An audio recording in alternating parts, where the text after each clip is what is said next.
In the world of professional boxing, glory comes with a belt strapped around a fighter's waist, but not all belts are created equal.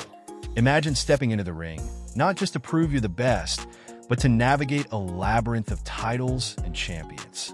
Among the sea of contenders and organizations, for major bodies reign supreme: the WBA, WBC, IBF, and WBO. Yet, even with these prestigious titles, the path to true supremacy, a fully unified, undisputed championship, remains as elusive as a perfect knockout punch. Adding intrigue to the mix is the ring title, awarded since 1922 by the iconic American boxing magazine, often hailed as the People's Championship. This tangled web of belts, titles, and rivalries has given boxing its drama, its legends, and its endless quest for one true champion. But before we dive into the thrilling tales of championships and their controversies, smash the subscribe button and give us a like to stay updated with more incredible boxing stories. Let's get started.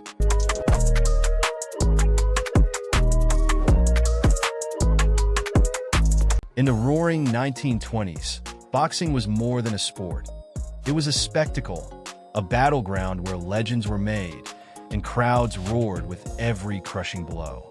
Yet, amidst the glamour of the prize fights, there was chaos. Oversight was fragmented, and boxing's future hung in the balance. Enter the National Boxing Association, NBA, born in 1921 to bring order to this wild and unpredictable sport. The NBA's first move was bold, recognizing the Jack Dempsey, Georges Carpentier heavyweight championship fight. This landmark bout, which attracted over 90,000 spectators and millions in radio listeners, solidified the NBA's ambition to shape boxing's future. By 1962, this trailblazing organization had evolved into the World Boxing Association, WBA, a name reflecting its global ambitions. With new international members and a relocation of its headquarters to Panama in 1975, the WBA grew into a powerhouse, influencing boxing on a global scale. But as its influence grew, so did its controversies. Persistent allegations of corruption began to shadow its legacy. Prominent boxing promoter Bob Arum once revealed he had to pay off officials to secure rankings for his fighters, a claim that underscored suspicions of biased judging and manipulated rankings. Despite these challenges, the WBA soldiered on, carving its niche as one of the sport's most recognizable institutions. In 2000, the WBA introduced its Super Champion designation, initially meant for fighters holding titles from other major organizations. Yet this innovation quickly spiraled into complexity. Fans were left scratching their heads as the WBA crowned multiple champions in the same weight class: super, regular, interim, and even gold champions, each with their own claim to glory. By December 2019, the heavyweight division alone had 4 WBA title holders: Anthony Joshua, Manuel Charr, Trevor Bryan, and Robert Helenius, all vying for recognition. The confusion reached absurd heights in 2024 when Caleb Plant and Canelo Alvarez defended different WBA super middleweight titles on the same event date. Public backlash ensued, fueled further by controversial decisions like the 2021 Gabriel Maestre versus Michael Fox fight, where allegations of bias and corruption reignited debates over the organization's credibility. Even efforts to simplify its championship structure, such as phasing out interim titles, were short-lived. By 2024, the titles returned, further muddying the waters. The WBS rankings, too, came under fire, with incidents like the 2015 ranking of Yemeni boxer Ali Ramy, who had already passed away, highlighting glaring flaws in its system. Yet, despite its tangled history, the WBA remains an essential part of boxing lore. It has hosted some of the sport's most iconic bouts and played a pivotal role in navigating boxing's transition to a global stage. Its journey, marked by triumph and turmoil, mirrors the very essence of boxing itself: gritty, unpredictable, and full of drama.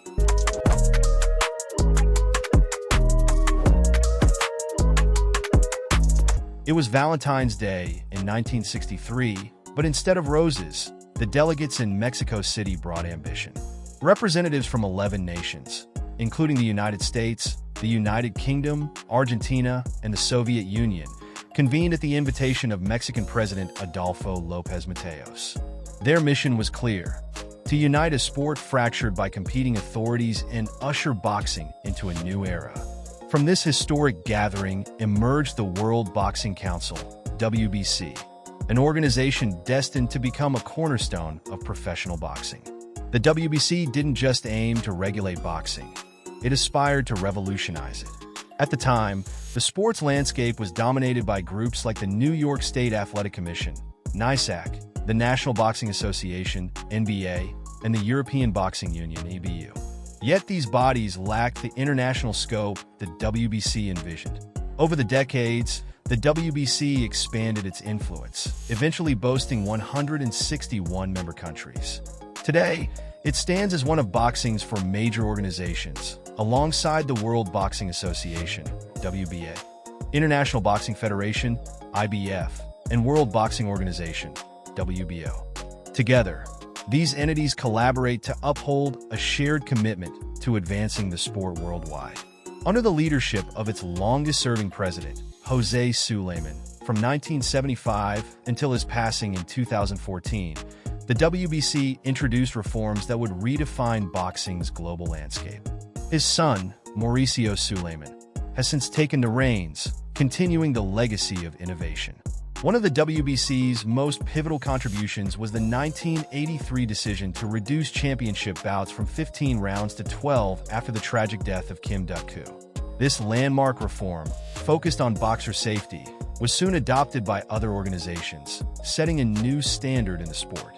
The WBC's iconic green championship belt, adorned with the flags of its member nations, became the ultimate symbol of boxing excellence. Legends like Muhammad Ali, Mike Tyson, and Manny Pacquiao proudly hoisted the belt, etching their names into the annals of sports history. Beyond the traditional belts, the WBC introduced unique titles such as the Silver and Diamond Championships to commemorate exceptional achievements. The Diamond Championship, for instance, debuted in 2009 when Manny Pacquiao triumphed over Miguel Cotto in a memorable clash. Inclusivity has also been a hallmark of the WBC's legacy. In 2005, Jackie Nava became its first female world champion, signaling a new era for women's boxing. The organization further celebrated female pioneers like Christy Martin and Layla Ali, ensuring their contributions to the sport were recognized on par with their male counterparts. The WBC also awarded honorary titles like the Franchise and Eternal Championships, honoring exceptional figures such as Vitaly Klitschko and Giselle Salandi for their undefeated reigns. However, the WBC's journey hasn't been without challenges. In 1998, a controversial decision to strip Graciano Raccagiani of his light heavyweight title in favor of reinstating Roy Jones Jr. led to a $31 million legal judgment against the organization. This financial crisis forced the WBC into bankruptcy in 2004, but true to its resilient spirit, it emerged stronger after negotiating a settlement. In recent years, the WBC has continued to adapt to a rapidly changing world. Amid the Russian invasion of Ukraine, it banned championship bouts involving Russian and Belarusian boxers. It also announced plans to establish a separate category for transgender athletes to ensure fair competition and uphold the sport's integrity. The WBC's story is one of tradition meeting innovation, shaped by a relentless pursuit of excellence.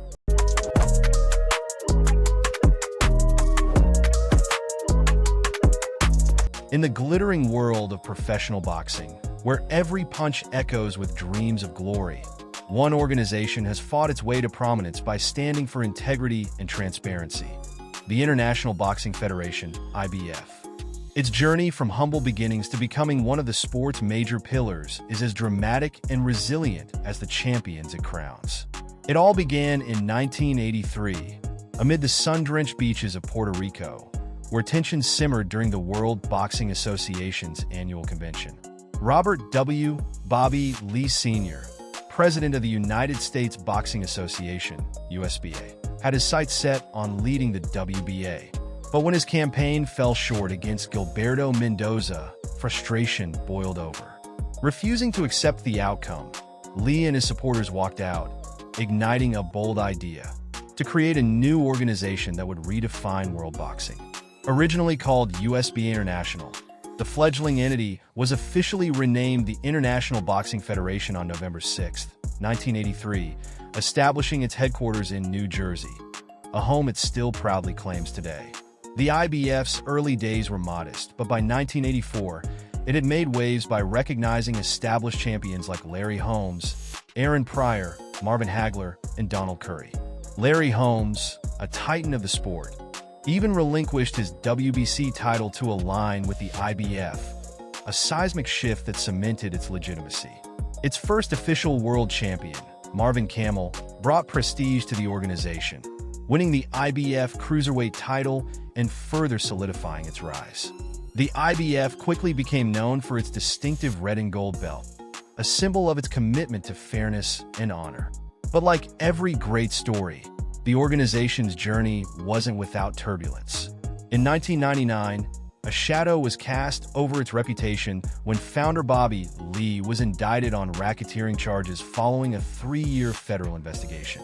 Accused of accepting bribes to manipulate rankings, Lee's conviction for money laundering and tax evasion sent shockwaves through the boxing world. The scandal exposed deep-rooted corruption, but it also marked a turning point for the IBF. Under federal oversight and new leadership, the IBF began its quest for redemption. Hiawatha Knight, a trailblazer and the first woman to lead a world boxing organization, spearheaded efforts to restore credibility. Her successor, Marion Muhammad, and later Daryl J. Peoples, continued to guide the IBF through its evolving role in the global boxing landscape. The IBF didn't just stop at boxing.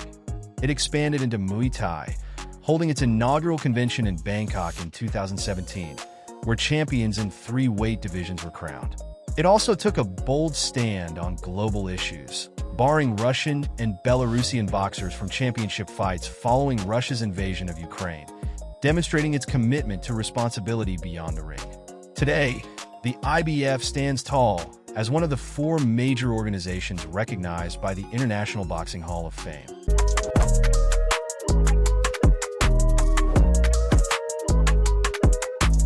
Amid the electrifying drama of professional boxing, where careers are forged with every blow, the World Boxing Organization, WBO, emerged in 1988 as a game-changer, rewriting the narrative of the sport.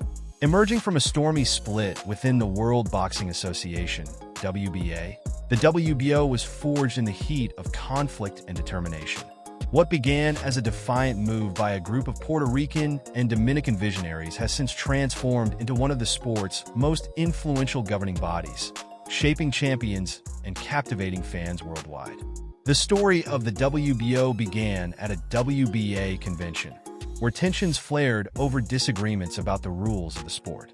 A faction of businessmen, unwilling to compromise, broke away to chart their own path. Among them was Ramon Pina Acevedo, the WBO's first president, whose resolve to bring a fresh perspective to boxing laid the foundation for a new era. The fledgling organization's inaugural championship fight saw Thomas Hearns defeat James Kinchin for the vacant super middleweight title, signaling the start of the WBO's audacious journey. Despite its dramatic debut, the road ahead was anything but smooth. To gain credibility, the WBO turned to former light heavyweight champion Jose Torres, whose reputation brought a sense of legitimacy to the organization during his presidency. Yet heavyweight boxing proved to be a persistent challenge. While the world celebrated Mike Tyson as the undisputed heavyweight king, the WBO crowned Francesco Damiani after a clash with Johnny Dupuis. Early champions like Michael Moorer and Riddick Bowe often relinquished their titles for greener pastures, underscoring the WBO's struggle for recognition.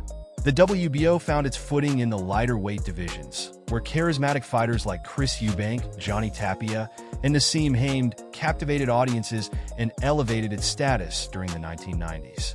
Fighters like Marco Antonio Barrera, Oscar de la Hoya, Joe Calzaghe, and Vladimir Klitschko further bolstered its prestige, as did its growing influence in Europe, where WBO champions frequently excelled in unification bouts against their WBA, WBC, and IBF counterparts. Still, controversy wasn't far behind. In 1997, Ricardo Lopez, the WBC minimum weight champion, claimed the WBO minimum weight title in a knockout victory over Alex Sanchez. Planning to gift the belt to his father, Lopez soon found himself blindsided when WBO President Francisco Valcarcel declared the title vacant without notice, sparking a contentious dispute. Another blemish came when deceased boxer Darren Morris was posthumously promoted twice in the super middleweight rankings, an embarrassing oversight that cast a shadow on the organization's meticulousness. By 2000, the WBA began recognizing WBO champions, followed by the IBF in 2007, marking the organization's growing acceptance among its peers. Its innovations, such as the Super Champion designation, offered elite fighters unique opportunities to challenge for titles in new weight classes, further distinguishing the WBO's approach to the sport. Under the enduring leadership of Francisco Valcarcel, who served as president for nearly 3 decades, the WBO navigated the complexities of modern boxing with a mix of tradition and adaptability. While it declined to participate in a 2014 summit discussing the unification of champions, the WBO took a unifying stance during the COVID-19 pandemic, hosting a historic meeting with all major sanctioning bodies to address the logistics of mandatory defenses for unified and undisputed champions. Today, headquartered in San Juan, Puerto Rico, the WBO stands shoulder to shoulder with the WBA, WBC, and IBF as one of boxing's four major governing bodies.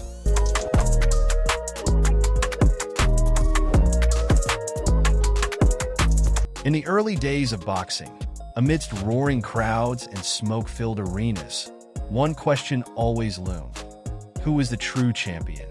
In a sport rife with rivalries, disputes, and divided opinions, the need for a definitive answer gave rise to one of the most iconic symbols in boxing history: the ring title.